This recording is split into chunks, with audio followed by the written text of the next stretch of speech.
I'm Russ Mitchell. Military under pressure.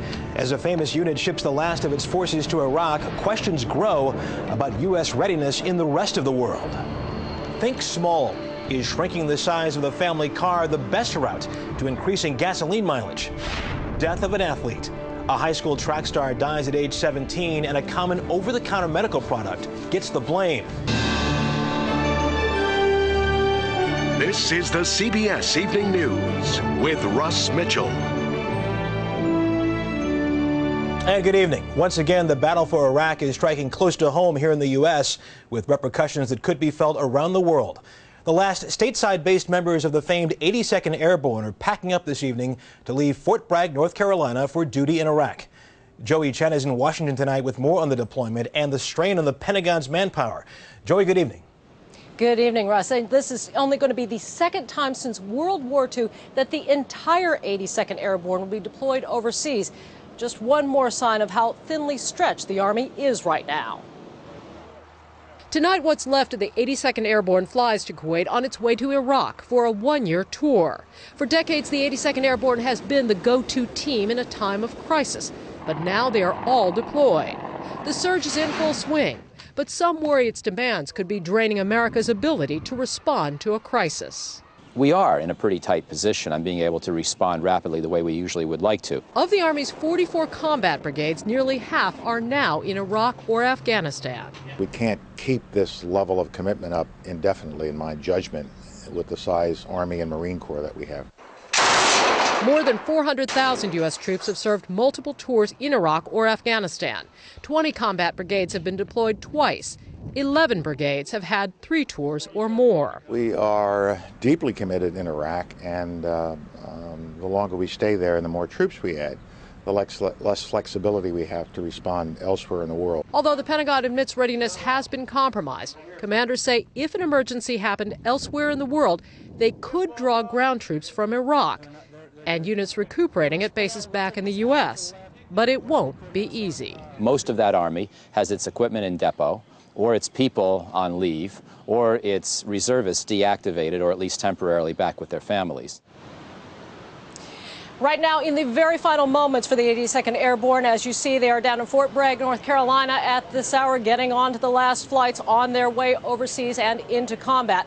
With the entire brigade now deployed, the job of being the Ready Brigade now falls to the 101st at Fort Campbell, Kentucky. They'll be the Ready Brigade, the go-to team, as it were, ready to respond to any crisis anywhere in the world at any time. But guess what, Russ? That team is also scheduled to deploy to Iraq by the end of the year. Joey Chen in Washington, thank you very much. It was another day of violent attacks in Iraq. A suicide bomber brought down a bridge south of Baghdad, wounding several U.S. soldiers guarding the crossing. Meanwhile, clashes between American troops and Shiite militias left 5 Iraqis dead. All this comes as U.S. forces step up a plan to make progress block by block. Chief Foreign Correspondent Lara Logan has more from Baghdad. The U.S. military calls this area of Amul in southern Baghdad a model neighborhood. As we drove through sewage water, past piles of rotting trash, soldiers from the Black Lions Infantry Battalion explained it like this. Surge troops are trying to turn troubled hotspots into a model for other neighborhoods to follow. By isolating the area and restricting access, they've been able to make it temporarily more secure, which they say allows the soldiers to start bringing back essential services for people who've been struggling without for years now. Because you can imagine they have about an hour of electricity from the government every day. I mean, it's pretty hot here. With no electricity, they can't run air conditioning, they can't pump water, that sort of thing. The fastest way to fix that problem is by bringing in large generators. The plan is to reach every one of the 450 homes in the area so people will see a real benefit. The Army hopes that with American soldiers staying in the neighborhoods they're trying to secure at combat outposts like this one, the locals will feel better protected. We live probably 5 minutes from here. So as opposed to being 45 minutes from Bob Falcon to drive up here if something happens, we can physically hear it happen, send a patrol over here, and usually when the patrol comes into the area, it'll stop any level of violence that's going on. But there's only so much these soldiers can do on their own. To be sustained, their efforts need the support of the Iraqi government, and that's what soldiers tracking the progress of the surge are most concerned about. In less than a week, all the troops for the surge will finally be in position, and commanders will be pushing hard to get results here on the ground before the September deadline for America's top general, David Petraeus, to report back to Congress. Russ? Well, let's go back to what you said about American troops staying in those neighborhoods they're trying to secure. As you said, it's designed to make people in the neighborhood feel better. But how much more vulnerable does it make these soldiers to attacks? Well, they are significantly more vulnerable, but they do put a lot of resources into keeping those bases protected. If you can imagine, Russ, they're behind layers and layers and layers of concrete blast walls that really stretch up into the sky. There's barbed wire, heavy machine guns, 24-hour security, and very often a Bradley armored fighting vehicle, which almost defeats the purpose of them being in the neighborhoods and being near the people. They say it's a risky strategy, but it's worth the risk so far. Lara Logan in Baghdad, thank you. Connecticut Senator Joseph Lieberman today accused neighboring Iran of providing support for Iraqi insurgents. He told the CBS News broadcast Face the Nation that the U.S. has to be prepared to take aggressive action against the Iranians. To me, that would include a strike over the border into Iran, where we have good evidence that they have a base at which they are training these people coming back into Iraq to kill our soldiers. Lieberman added he thought much of the strike could be done by air, but he would leave the specific strategy to U.S. generals. President Bush is in the home stretch of his European visit, and today he made history and saw something he had not seen much on this trip. Chief White House correspondent Jim Axelrod is with the president. It's the kind of reception he rarely gets at home anymore. President Bush was mobbed by a friendly crowd in Albania, and he took full advantage of the country's warmth and affection. In a stark contrast to the rest of his trip, Albania gave President Bush a star-spangled welcome and its own version of a 21-gun salute. What most important for us is that we like, and we will always like, the United States and also American people. Mr. Bush was given a gushing reception as the first sitting U.S. president ever to visit Albania.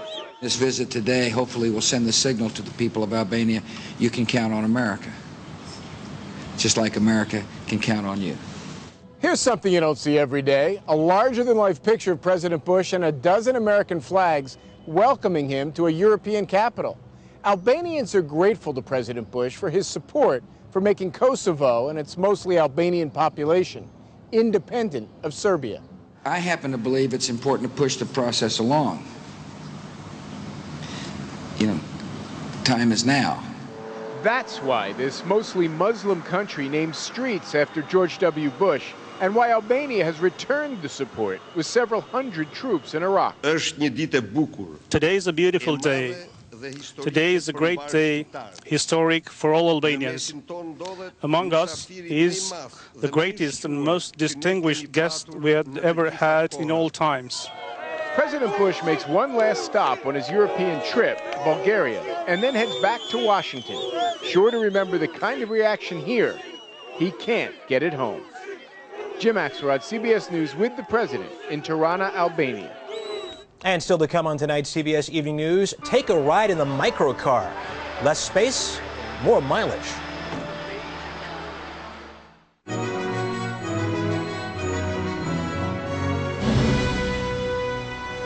As you can see, gas prices are falling, but despite that, the Senate is expected to begin debate this week on a new bill to force car makers to increase fuel efficiency standards by 10 miles per gallon for both cars and trucks by the year 2020. But some say Americans simply have to think smaller and lighter, as we hear from Anthony Mason. When it comes to better gas mileage, size matters. The 4.2 is the latest microcar to try and fill the need for improved fuel efficiency. This is absolutely the right car in the right place at the right time. America has never been more ready for a vehicle like this.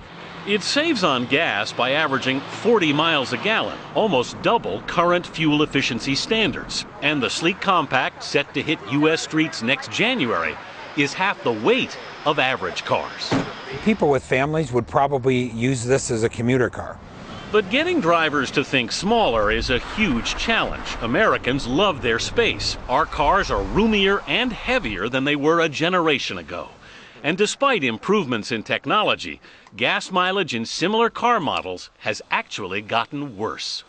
In 1986, a Honda Civic CRX could get 52 miles a gallon in the city and 57 on the highway. A 2007 Civic only gets 30 miles in the city and 40 on the open road. The new Civic is nearly 3 feet longer and weighs almost half a ton more. The major reason? Safety standards. That equipment adds 700 pounds and limits the ability of cars to get more miles per gallon. Now, Congress is looking to force automakers to increase mileage standards. A new proposed law would mandate that manufacturers achieve an average of 35 miles a gallon across the fleet of cars and trucks. Last week, automakers testified that goal was not realistic. What Congress needs to do if it wants to consume less fuel is to encourage consumers to use less fuel, which is adding a gas tax. Energy conservationists support Congress's proposed new fuel standards, but agree that solving the problem may hinge more on changing consumer culture. We need to drive smarter, we need to drive less, and we need to make sure that our cars are in good working order. All of those can go towards lowering demand. Decrease demand for more fuel and more space in hopes of getting more miles on the road. Anthony Mason, CBS News, New York. A shooting in southern Wisconsin has left 6 people dead and a child wounded. The bodies were found last night inside a home in Delavan near Milwaukee. Police have not identified a suspect or given a motive, but some of the victims appear to have been related. Just ahead on tonight's CBS Evening News, over-the-counter danger. A muscle cream is blamed for a teenage athlete's death. A California supplier has expanded a recall of possibly tainted beef. United Foods says 5.7 million pounds of beef that may be contaminated with E. coli bacteria was sold in 11 western states. The suspect beef had April expiration dates, but consumers may still have some in their freezers. Millions of active Americans use brand name muscle creams to ease aches and pains, but now in a major wake-up call, health officials in New York City are blaming overuse of those creams for the death of a young track star. Randall Pinkston has details. 17-year-old Ariel Newman's death is as mysterious as it is shocking. A member of her Staten Island High School track team, Newman used popular over-the-counter drugs like Icy Hot and Bengay to relieve pain, ointments which contain methyl salicylate. The medical examiner told Ariel's mother her daughter used an excessive amount of those ointments, which led to a fatal toxic buildup. She told me the normal levels or the safe levels, and then she told me that hers was a level that is 6 times the amount. But Newman's mother doesn't believe her daughter was using any more of the over-the-counter drugs than anyone else on the track team. They all have them in their sports bags. If you go to a track meet, you smell it everywhere. The early warning signs of salicylate poisoning can be easily missed. Ringing in the ears, difficulty breathing, a fast heart rate. All the norm for someone who runs track, according to sports medicine specialist Dr. Stephen Weinfeld. When somebody's exercising, their metabolic rate and their exertional rate is significantly increased. Which means that Ariel's body was likely to be absorbing more salicylate because of strenuous exercise. The one thing we don't know in this case, or I'm not aware of, whether this child was taking oral medication such as aspirin, which obviously contains salicylic acid. The combination of oral aspirin plus the ointment could have led to toxic poisoning. Her mother says Ariel had recently sought a doctor's help because it was taking her a long time to recover between races. She was getting frustrated. She's saying, I don't know why it's taking me so long to run the next race, you know, and the coach brought it to my attention, and that's when I took it to the doctor. Medical experts describe Ariel Newman's death as baffling. Bengay's manufacturer, Johnson & Johnson, insists the drug is safe if used as directed. A company spokeswoman told CBS News they are checking to see if there have been any other fatalities. Randall Pinkston, CBS News, New York. In other medical news tonight, a new study projects the number of people with Alzheimer's disease will quadruple to 106 million worldwide by the middle of the century. The biggest jump is projected in Asia, but researchers at Johns Hopkins said even a small advance in treatment could bring those numbers down. In a duel of sequels, the third Ocean's 13 movie debuted on top at the weekend box office with a haul of just over $37 million. The third Pirates of the Caribbean movie slipped to second at $21.3 million. Knocked Up took third at an even $20 million. And finally this evening, it's been called a weapon of war that is a very beautiful work of art. A gold-encrusted sword Napoleon carried into battle in Italy more than 200 years ago inspired a bidding war today at an auction in France. The unidentified winner paid more than $6.4 million. And that's the CBS Evening News. I'm Russ Mitchell, CBS News in New York. I'll see you again first thing tomorrow on The Early Show. Good night.